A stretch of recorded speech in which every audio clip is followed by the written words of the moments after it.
আসসালামু আলাইকুম জাহিদ ভাই, কেমন আছেন ভাই? ওয়ালাইকুম আসসালাম। কি অবস্থা ভাই? আছি ভাই, আলহামদুলিল্লাহ অনেক ভালো আছি ভাই। আপনার কি অবস্থা ভাই? আলহামদুলিল্লাহ ভাই। তো ভাই দিনকাল কি ভালোই যায় ভাই? না ভাই, আসলে আছি খুব প্যারার ভিতরে, ভালো লাগতেছে না, চলে যাব। আসলে কি আর বলবো ভাই, আপনার এমন দালাল দালাল সম্বন্ধে কিছু ভাই কথা বলেন, আজকে দালাল সম্বন্ধে কিছু বলেন। দালাল? হ্যাঁ, দালাল সম্বন্ধে বলেন। ভাই দালাল ব্যাপারটা হচ্ছে কি, আসলে কাতারের মতো একটা দেশে আমরা যখন আমাদের দেশে গরু ছাগল হাঁস মুরগি হাট দেখতাম, তখন দেখতাম অনেক দালালের ছড়াছড়ি। ভাই এর চাইতো বেশি দালাল আপনার এই যে এই কাতার শহরে। ঠিক আছে, কাতার মতো একটা দেশে এত দালাল তা কখনো কল্পনা করতে পারিনি ভাই। এখানে মনে করেন যে শ্রম মন্ত্রণালয় এরা খুব মানে একবারে খুব বাজে অবস্থা। এখানে কোনো নিয়ম নীতি কোনো তোয়াক্কা নাই। যে না সেই মনে করেন দেশে থেকে কিছু টাকা নিয়ে আসে, তারপর একটা কোম্পানি খোলে, কোম্পানি খোলার পরে তারা 10টা ভিসা পায়, 10টা ভিসা নিয়ে 10টা লোক নিয়ে আসে।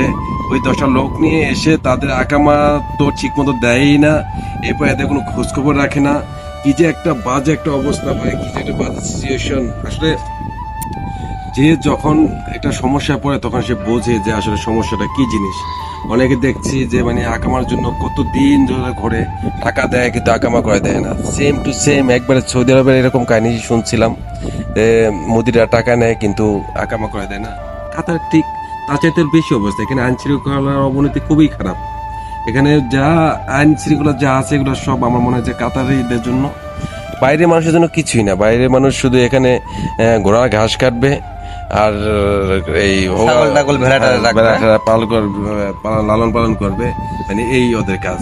ওরা ওদেরকে মানে যে আগে একটা দাস প্রথা আমরা শুনছিলাম না, যে একটা দাস প্রথা থাকে, আসলে এখানে মানে এই প্রবাসীদেরকে ওরা একটা দাসীর মধ্যে মনে করে আর কি।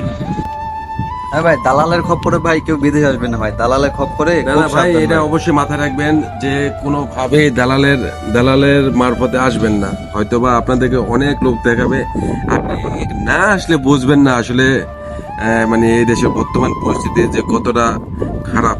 এটা আসলে না আসলে কখন বুঝবেন না। আসলে ভাই যে কাতার শহরে বর্তমান বসবাস করে সেই জানে ভাই, তার তাছাড়া কেউ জানে না। না না না, খুব অবস্থা খারাপ, অনেক খারাপ। আচ্ছা ভাই, ভালো থাকেন ভাই, আল্লাহ হাফেজ ভাই। ইনশাআল্লাহ ভাই, দেখা হবে আবার নেক্সট টাইমে।